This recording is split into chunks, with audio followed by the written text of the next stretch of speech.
आला आला आला बघा धोंड्याचा महिना, सासऱ्याचा अजून फोनच येईना. सोन्याची अंगठी घेऊया, सासरवाडीला जाऊया, जाऊया सासरवाडीला जाऊया. बाया सासऱ्याचं मन मोठ, सोन्यानं मडवू हे बोट. पुरणपोळी खाऊया, सासरवाडीला जाऊया, जाऊया सासरवाडीला जाऊया. काय दाजी, जायचं का सासरवाडीला? अरे काळ्या, तू काय मला जळवण्यासाठी मुद्दाम धोंड्याच्या महिन्याचं गाणं म्हणतोय काय? अहो नाही दाजी, तसं काय नाही. मला सासू सासरेच नाही, त्याच्यामुळं धोंड्या पोळ्याचा प्रश्नच येत नाही. पप्याला सासू सासरे असून फायदा नाही, कारण पप्याची बायकोच नांदत नाही. तुझं लग्नच झालेलं नाही, त्याच्यामुळं तुझा प्रश्नच येत नाही.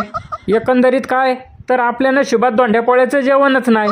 हो दाजी, सासू सासरे नसले म्हणून काय झालं? आज तुमच्या मेवण्याने तुमच्यासाठी खास धोंड्या पोळ्याचं जेवण ठेवलेलं आहे. काय सांगतो, खरं का काय? खरं तर सोन्याची अंगठी घेणार होतो, पण मोदी साहेब म्हणले सोनं खरेदी करू नका, म्हणून माघार घेतली. बरं ते जाऊ द्या. ए तायडे, चल ताट कर. दाजी, पुरणपोळीवर साजूक तुपाची धार सोडून खावा, एक नंबर लागते बघा. बाकी तायडे, जेवण एक नंबर झालंय बघ. वा बाया